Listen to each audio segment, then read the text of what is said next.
This podcast is in loving memory of Ann Bosley. Important to note that the video was filmed prior to Ann's passing. We share it now to honor her extraordinary life, her leadership, and her immeasurable contributions to the real estate industry. For more than 4 decades, Ann represented the very best of what our profession stands for: integrity, compassion, and an unwavering commitment to the people and communities she served. Her spirit will forever remain part of Bosley Real Estate and the industry she helped shape. Enjoy. Today, we are joined by Tom and Ann Bosley, affectionately known as my mom and dad, to share the stories, values, and lessons that shaped Bosley and the real estate industry as a whole. From building a culture of integrity to navigating generational change, this candid conversation reveals how true success is built over decades, not just deals. For nearly a century, Bosley has been helping to shape the landscape of Canadian real estate.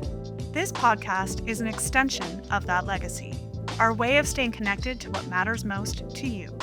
Join us as we sit down with leading voices from across the industry and beyond to explore the ideas, trends, and stories that move real estate forward. Whether you're an agent, investor, homeowner, or just curious about the market, there's something here for you. Hello, everyone, and welcome to Like a Boz, the podcast where we bring you real conversations with people shaping the industry. I am Kristen Bosley, your host, president, and broker of record of Bosley Real Estate. With us today, Tom and Ann Bosley. Welcome. Thank you. Thank you. Thank you so much for joining us. I know it's not your favorite spot to be. We didn't have much choice. Well, we all gotta pitch in for family sometimes. There you go. So I've had the distinct pleasure of working with both of you in a variety of different capacities. I can't even begin to describe how much I've learned, but I would love to hear from you how you got into real estate and how you came to be where you are today. So, Ann, why don't you start? Well, I got my real estate license shortly after I married your father. Because in those days, if something were to happen to your father, I would not have been able to hold on to the firm. Right. Unless I was a broker. So I got my license without ever having an intention of working in real estate, just for a protection for the family. And halfway through taking my license, I got interested in real estate, much to Tom's dismay.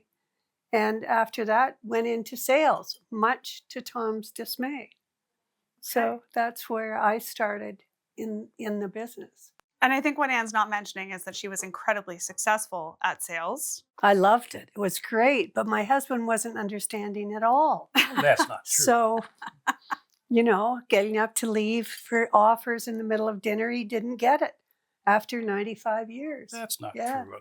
I was in sales long before you were in sales. Yeah, a long time. Okay, so you went through sales, and then Tom, obviously this is a generational business, so you're third generation. Third. Did you always know you were going to go into the business? No, not really. I started in the business in 1968, which is a long time before you were born.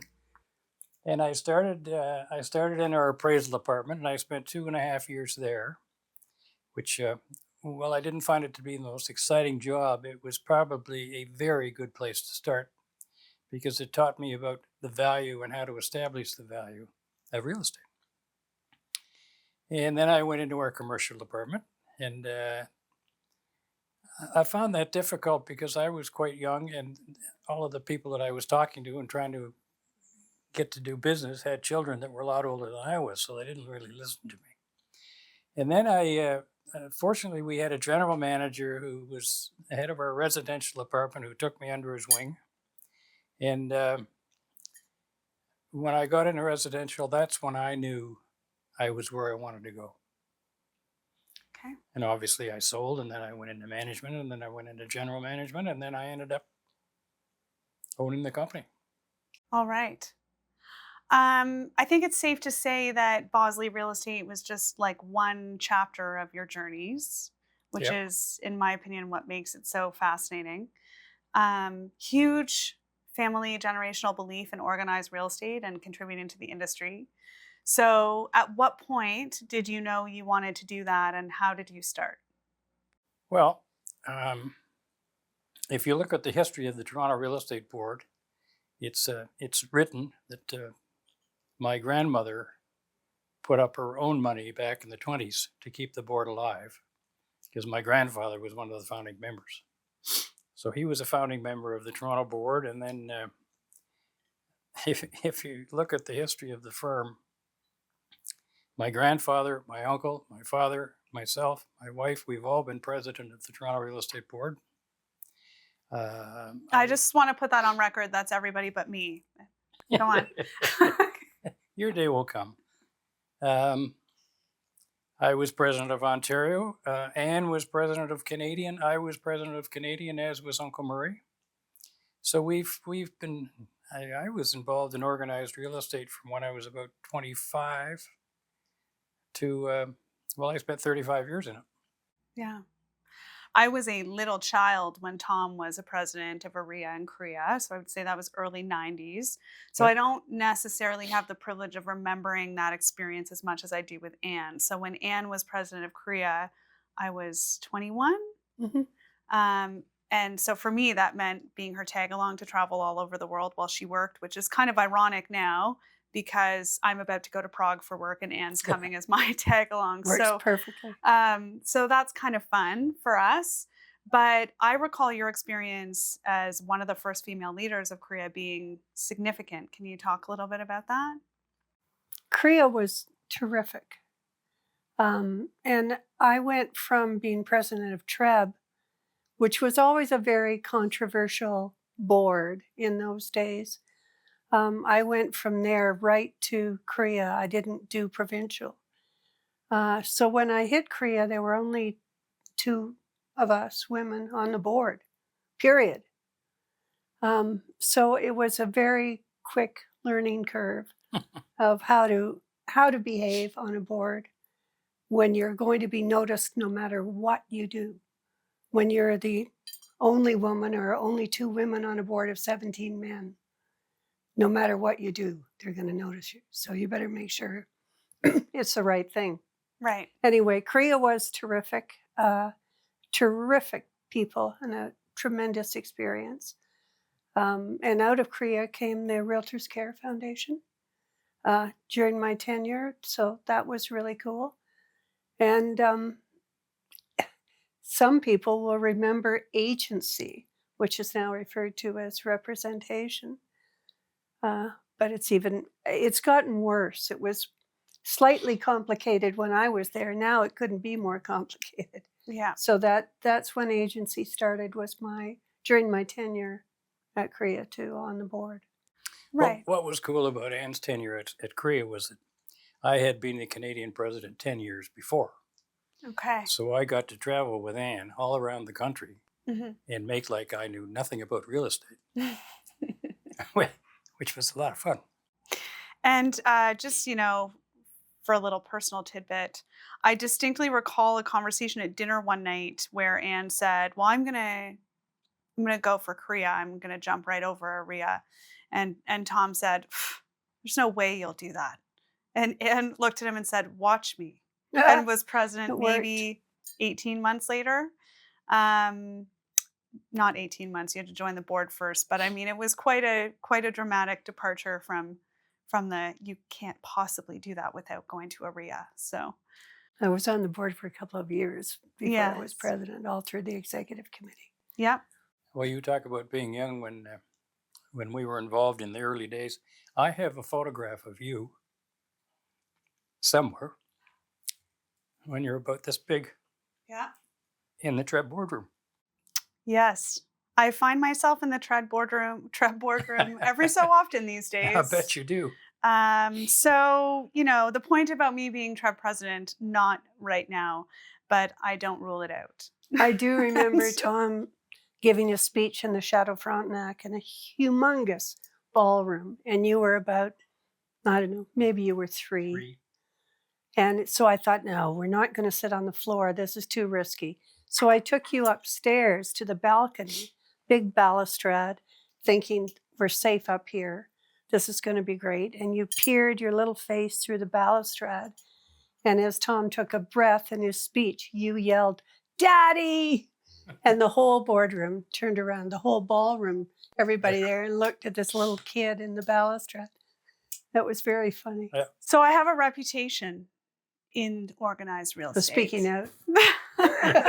For speaking out at all times.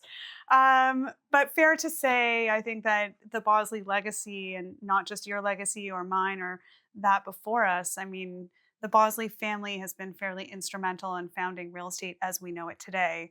Although I think it's also fair to say that maybe we might want to contribute a little bit more to what's happening today. That's true. So looking back, you know, I have referenced a couple of times that this is a generational business. For those of you that don't know, I am fourth generation. I assume that there were some defining values along the way that ensured consistency and success of the company. So what were the defining values and philosophies that shaped how you ran the brokerage, Tom? Well, I think everybody's fairly aware of my philosophy around here, and that was have fun and make money. And if it's not fun, we're going to change it. This is really very much a people business, as you know. And if you treat people like family, which we always have, it works. It's the law of giving and receiving. Giving and receiving and respect. I feel like I reference that law on every podcast. It must really stick with me. Yeah. Yeah, and I think that our people feel that. I hope so. I think they feel it. Yeah. Okay. And what about you, Anne? Do you have any sort of trending values and philosophies that you've noticed over the years? I think it's very personal business. Mm-hmm. So as much as you wanted when you're in management, keep arm's length, you really can't. Yeah. Because your agents are dealing with emotion with their clients. They're holding their emotion in. The only place they can let it out, really, is with you. They shouldn't be letting it out with their husbands or wives. They'll drive them crazy. So it's I think you really just have to take it all in Mm-hmm. and listen and be part of the solutions. Yeah. So just for my knowledge, how many boxes of Kleenex did you guys keep in your offices? That used to drive me nuts. And there was always one or two that always cried, like always. I'm always. constantly looking for Yeah. Kleenex in my office Yeah. all the time. I always run out of it. There's a box in my top drawer. Yeah. I kept bags of jujubes instead. Yeah. Well, that's fair. I mean, but I think the point is true on both ends, right? It's an incredibly people-oriented business. Sure and it is. if you Absolutely. are lacking the emotional intelligence to help our agents figure out what the pain points are and how to overcome them, it becomes very challenging. So I think we have a really great leadership team that has really taken those principles and applied them really nicely. So Well, and a lot of the new agents that you've hired over the last couple of years they all have those qualities. Mhm. You can see it a mile away. Yeah, we're a fun group. Not that I'm biased or anything. So Tom, what industry shifts have most impacted the profession and your leadership? And this one's an interesting one because I can think of at least 2, if not 3 major changes in your tenure. What were the Wow. pivotal moments? Well, I think from a public's point of view, and the agent's point of view, you'd have to look at the MLS system and say that in 1983, we introduced the computer. Before that, we started with little tear-out sheets of information, and then we went to books of information that were like that. And then, as I recall, we went to the computer, which was a big change because a lot of people didn't know what a computer was or how to use it. So Interesting that you introduced it. absolutely. It was kind of fun because I remember we had a couple of thousand people sitting in an auditorium and they had me up at the front with a computer, and whatever I did came up behind us. I had a full instruction sheet. Hit this button, hit that button. It worked, and it works today. The MLS system is now almost Canadian wide.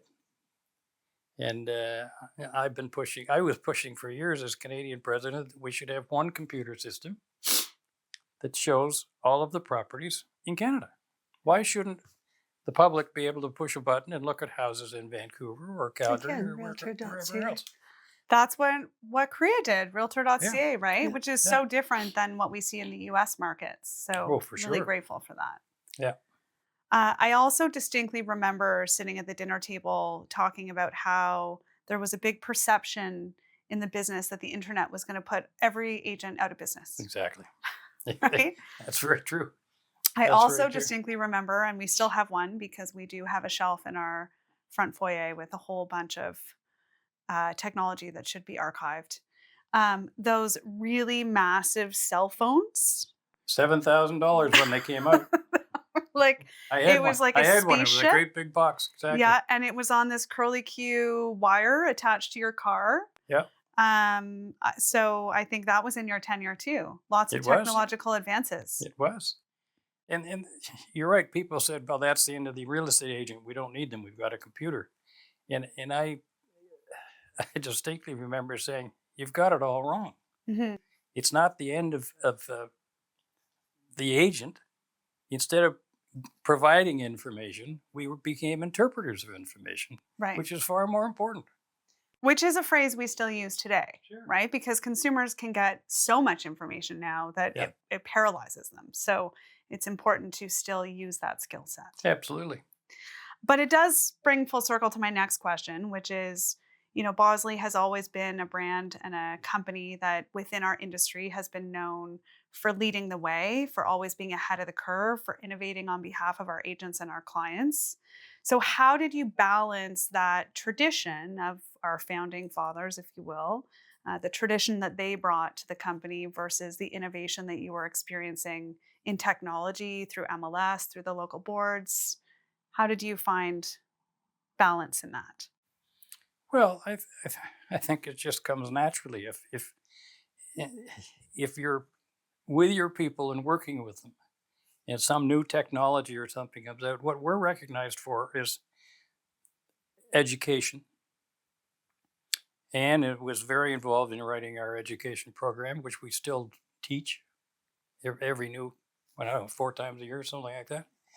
And you just incorporate all of these changes into that training program so that the new agents that join us are light years ahead of some of the competition.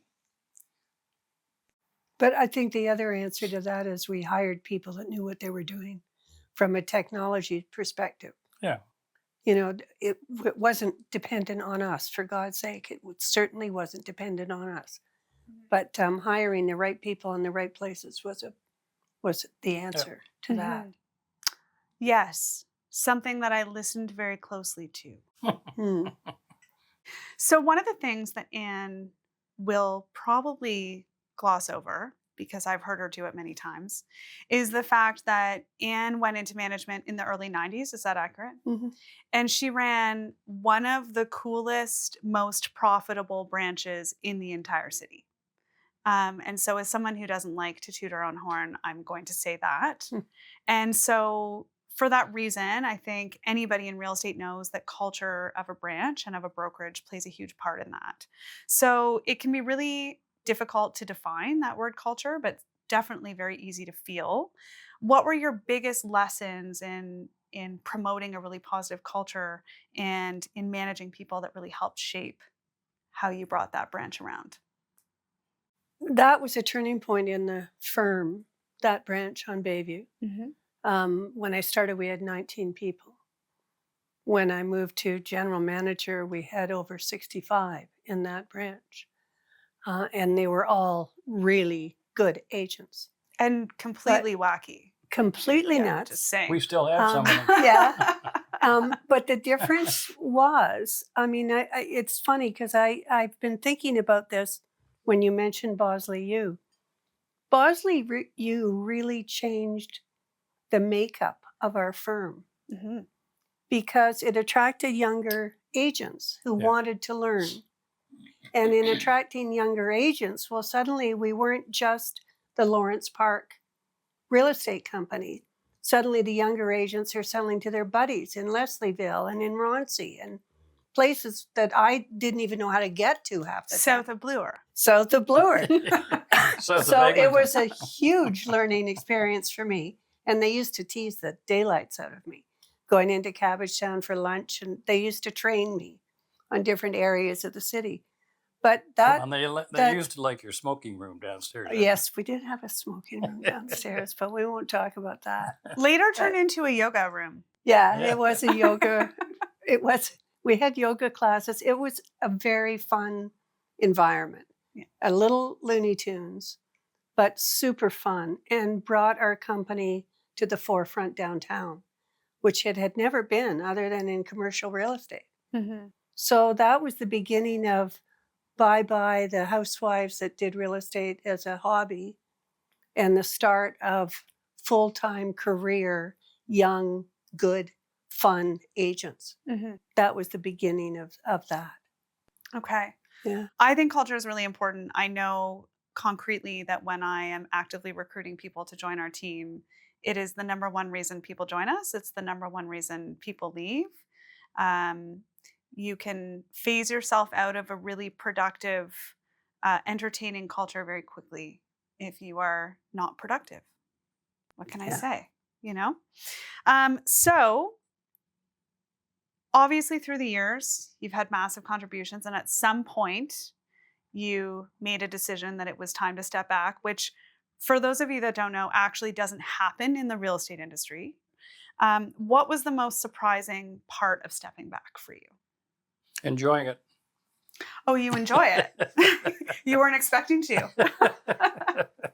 Well, as you know, I still come into the office quite often because it's you were nice enough to give me an office to come to. But it was just time. I've been in the business 58 years, which is a long time. Mm-hmm. And when COVID came in, all the changes that brought on, all the computerization changed. It was just time for me to move on. And your mother liked to go down to South Carolina, so Blame it on me. that's what we do. Well, I think from my perspective, one of the most surprising things when I think about your trajectory is that Anne was actually the first to step back, which I wasn't expecting, to be honest, because Anne is like a very motivated driver personality. So when did you know that it was time for you to shift gears? Well, let's just say I saw the potential. Oh, that was True. really nice. Thank you. Appreciate that. Although, in fairness, she stepped back long before I was ready to take Well, over. no, but you were getting ready. Yeah. And there was no way that it was going to be both of us. Oh, no. It would have, No. that would not have happened. So yeah, I saw it was about time. And then you started in Glen Forest. Yes. Management. So I had been management. teaching Bosley U with you for some Right. time. And then I stayed in sales and was co-managing Glen Forest for a little bit. Yeah. Okay. Amazing. Well, as a woman in leadership, Anne, it's so fascinating to me. I actually heard it even today. How many people talk about me being a female leader in our business and how many people appreciate it and are attracted to the leadership style that females bring. I was raised by Anne and have never spent a moment thinking about the feminist approach, if you will. And actually, I believe that that's quite a privilege that I've had. But I don't believe that you were as privileged. And so what was that experience like for you, and what type of barriers did you have to push through?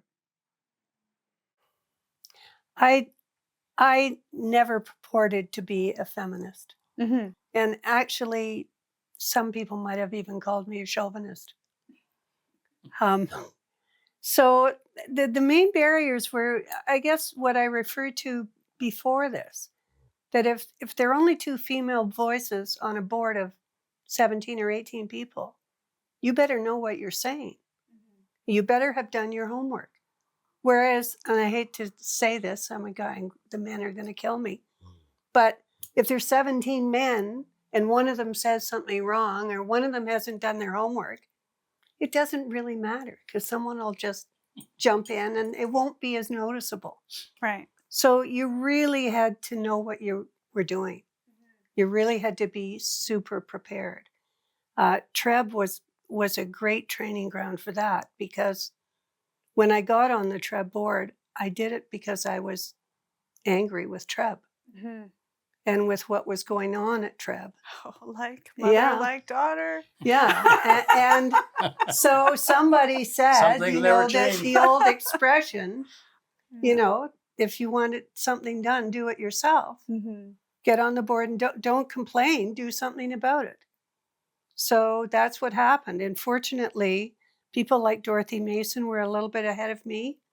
So, the ground was broken Mm-hmm. before I got on the Treb board, but the board was broken too. But that was a very interesting experience, Treb. I find it interesting that you have not mentioned your experience with the Competition Bureau. Ah, So I'm going to ask a question, Okay. and this might come into play. I'm not sure. So are there any moments that stand out where you felt your voice really shifted the conversation, whether in the boardroom or in the industry at large? oh, there. FinTrack. As far as I did the FinTrack training across the country, Mm-hmm. which, as you know, is incredibly interesting. But that was bureau enforced. But at the same time, the Competition Bureau was after our industry. Mm-hmm. So Alan Tennant in those days was my past president when I was president. And so the two of us literally spent 4 years together training people how to behave properly, what to say, what not to say, what was anti-competitive. Because a lot of realtors, their lingo in its own was anti-competitive. Right. So that's interesting.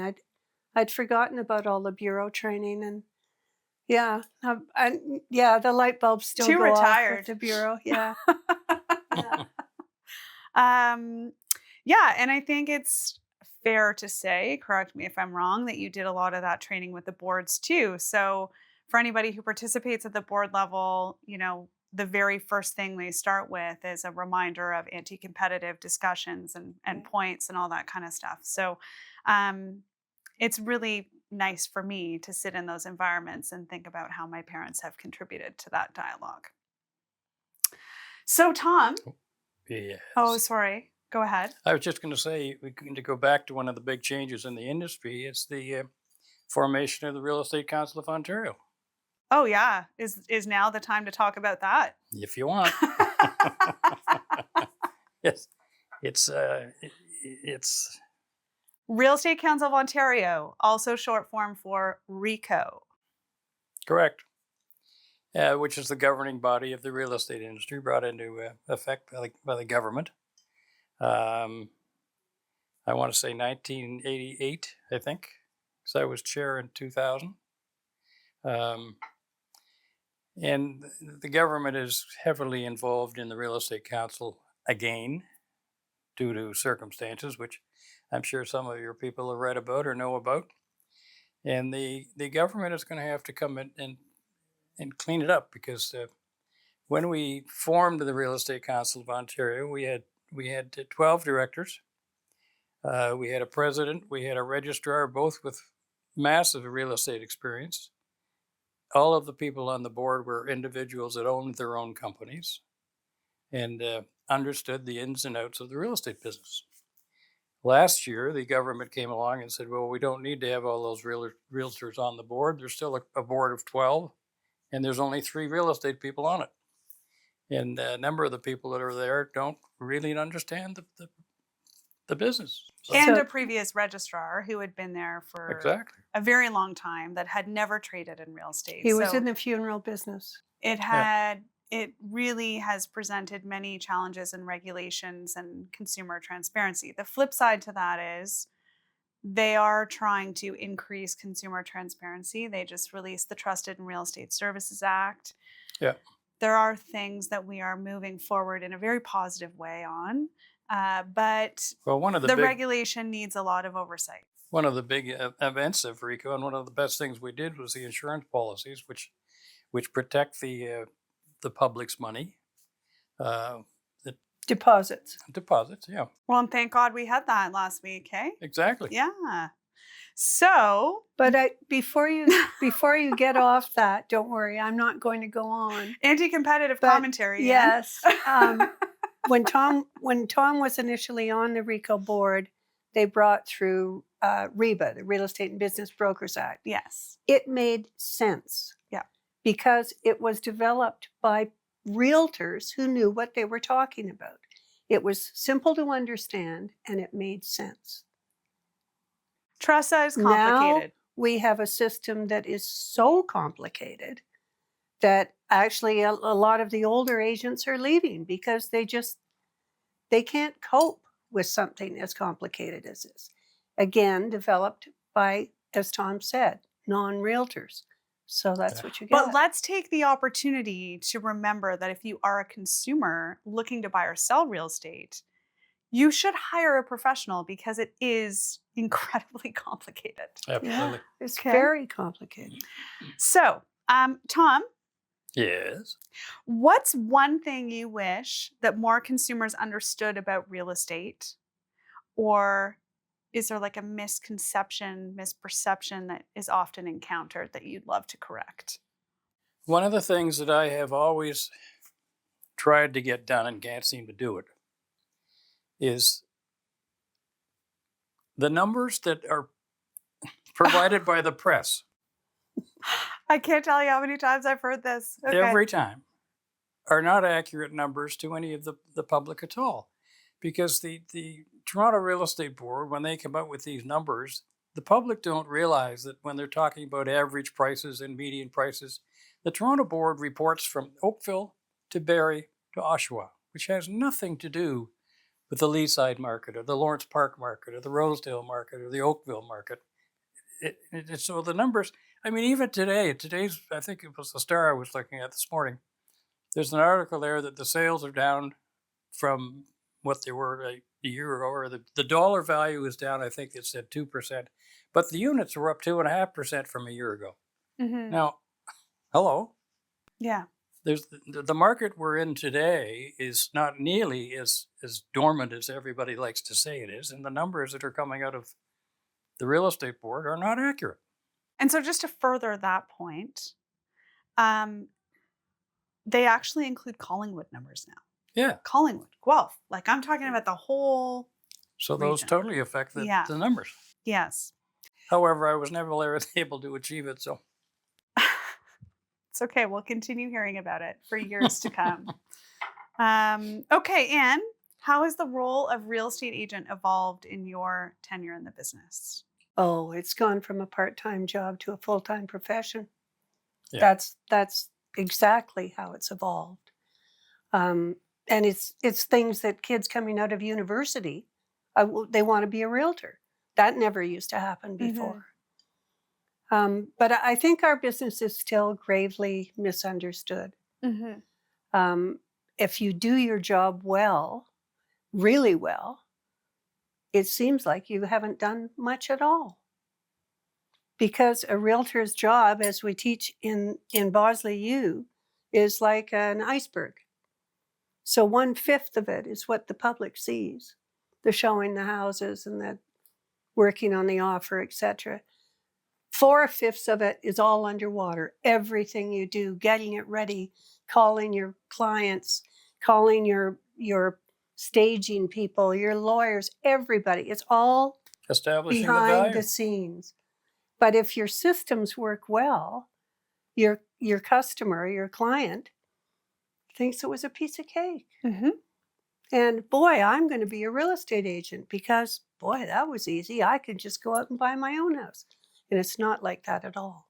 No. So that's still a big misconception. Mm-hmm. Yeah, there's no question about that. We hear that all the time. Yeah. And one of the things that I tell our realtors all the time is stop negotiating over the phone. Get Yeah. in front of your client and negotiate with the other For agent sure. in front of your client, because even that, our clients aren't seeing anymore, right? No. With DocuSign and everything being done remotely. So we have a very heavy push here, as you know, about being in person and still doing offers at an offer table. And while that may be deemed quite traditional, I'm of the opinion that 80% of communication is nonverbal. So Yeah. you better be in the room with someone Yeah, if you want to have a exactly. successful negotiation. Yeah. So I think that's how being a real estate agent has changed. Certainly since COVID, the use of technology for just sheer laziness, in my opinion, is quite rampant. Well, look at all of the major companies that are now insisting that people come back to the office. Mm-hmm.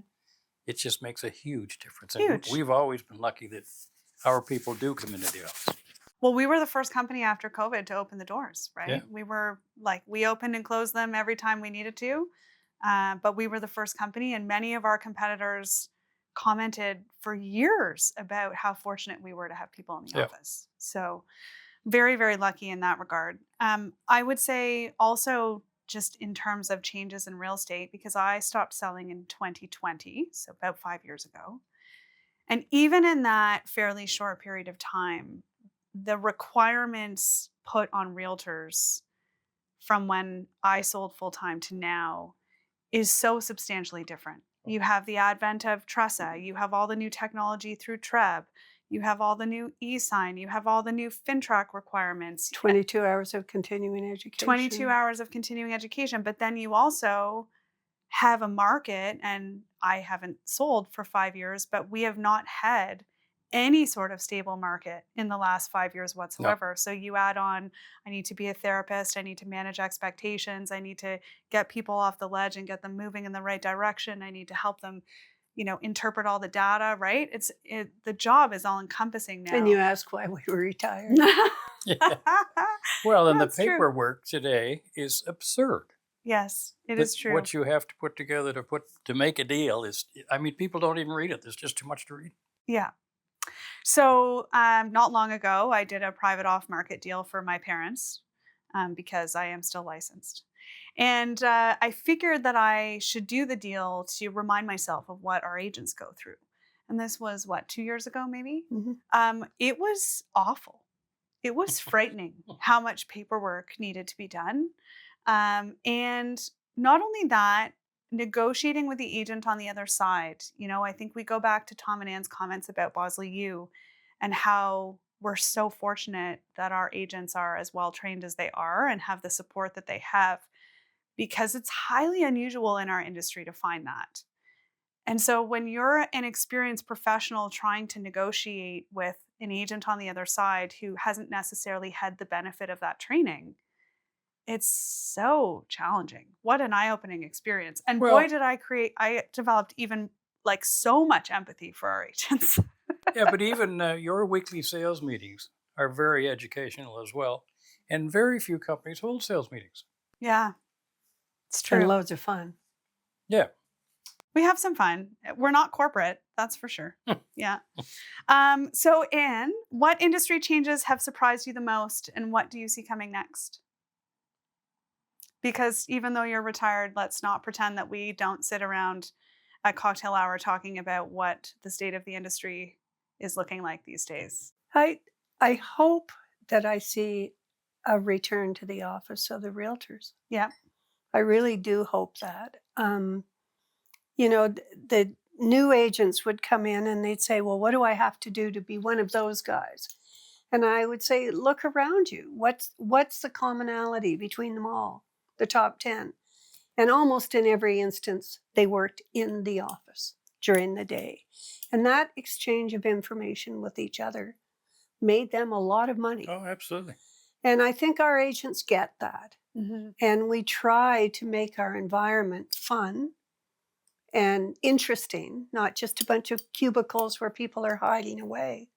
Our private office is all open into larger spaces with more people. They're not hidden down a hallway. So I think that makes a big, big difference as far as communication in a firm. But what do I see coming down the line? I hope that I see that our business is more simplified. Mm-hmm. because as you say, it's just mind-boggling the amount of paperwork and rules and things that you have to abide by at this point in It time. used to be fun back in the 70s. We'd just Yeah. write offers on the hood of a car. It was super fun. And I hope that people are going to stop decorating each listing the same. Yes. I'm so sick of gray and white. You know, the days I sold, it was fun. You'd go Yeah. through houses and you'd see wonderful art, and you'd come back to the office and you'd say, "Oh, you've got to go to that one on Glen Road. You can't believe the paintings in that house. Gorgeous." But that's what would make you remember the house. And oh, Mhm. yeah, I've got a client for that. Now, everything is a blank canvas. Whitewashed. Yes, whitewashed. Yes. White walls, beige walls, So gray they walls. can picture themselves Yes. there. And Yeah. if they're not doing it full time, they will not be successful. No, they'll never I be. mean, It's not All of our agents are full time. not a part-time job. Tom, what do you see coming next for the industry? Well, I agree with Ann. I think I would love to see, and I've tried to get Rico to do this. I would like to see Rico, rather than just having 24 hours of education every 2 years, I'd like to see an example of some work. Mhm. Like they've sold 2 or 3 or 4 units during the time they've been registered to be Deal maintain minimums. to maintain their registration. Deal minimums. You talk about how complicated the Yeah. business is these days. Yeah. Let's not talk about the percentage of agents that do less than one deal a year. So, yes. Well, that's about 60%. I'm pretty sure I just But we said, won't let's talk not about talk that about. Yes. Okay. I just want to go on record saying that I didn't create these questions, and I feel like this is kind of a setup. But since I have been told I have to ask them, I will. Here's the last one. What makes you most proud when you look at the future of Bosley real estate, and what does the legacy mean to you? Oh, you're looking at me first. Well, he's going to cry. Okay. I like don't it even when have to say it, I it when just point people at you. don't know my last name, and I know you like it too. Yes. And then, well, you know, where do you work? Well, I work for Bosley. Oh, that's a great firm. Mhm. That's my most favorite thing Yeah. to have happen when they don't. And I mean, that's really cool. And now this is going to make Dad cry. Right now, instead of, I mean, because our friends all know us, obviously, that's why they're our friends. What makes me most proud is they say they see you all the time. Okay. They watch your podcasts, they watch your market things, and how terrific you are and how well you're doing. Well, that's very nice. Thank you. We were at dinner the other night, and my mom told me a story about this experience recently that made her feel, I think, quote, old as dirt was the word. And it was one of their family friends up in Collingwood, which is a region that we operate in, who ran into one of our agents in Thornbury.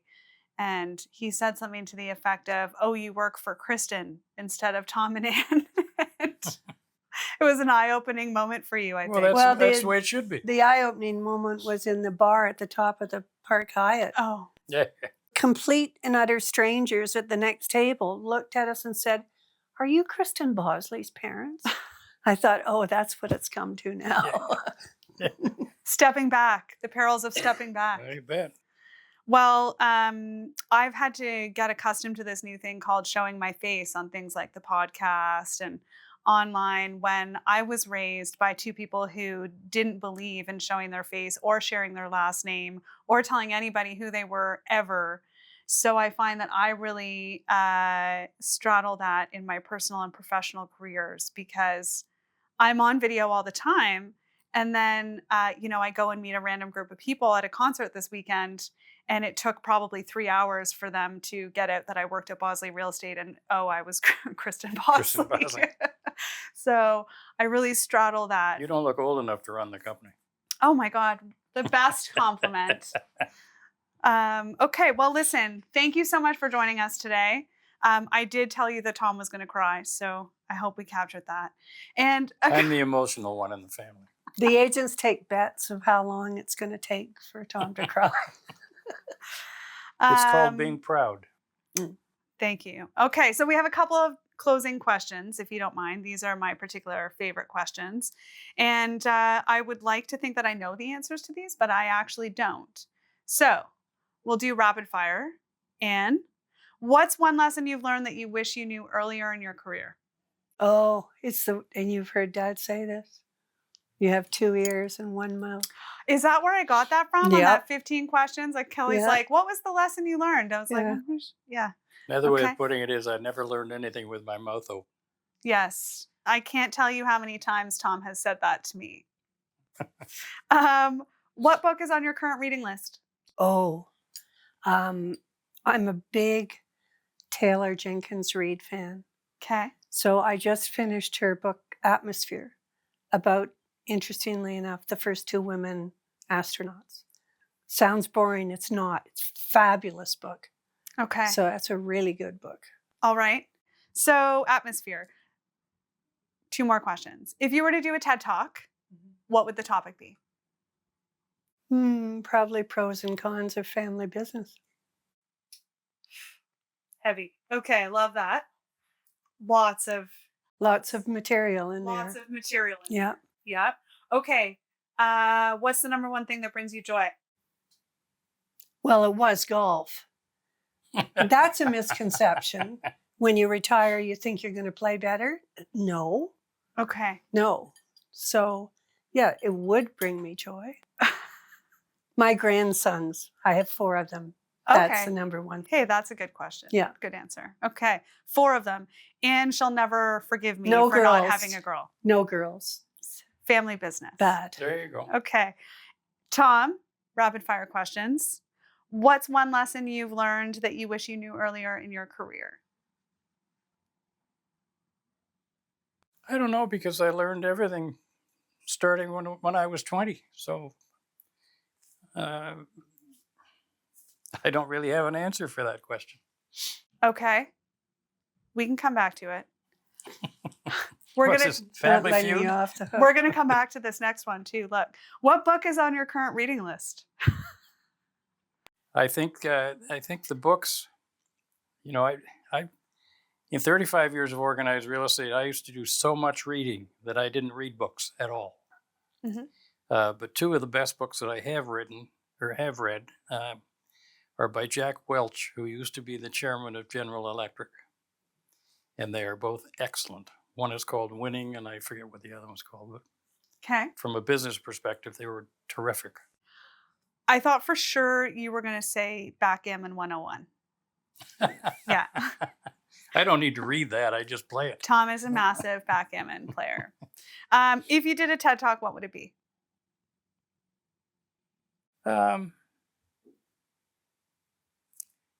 Probably how to go into the real estate business Okay. and be successful. There's a formula for it. You did it. Yeah. Can I just add that he's actually already done that TED Talk, and it can be shown as you take your courses through Humber College. It was effective. It was effective. And what brings you joy in your day? People. People. We all have that in common. Yep. Okay.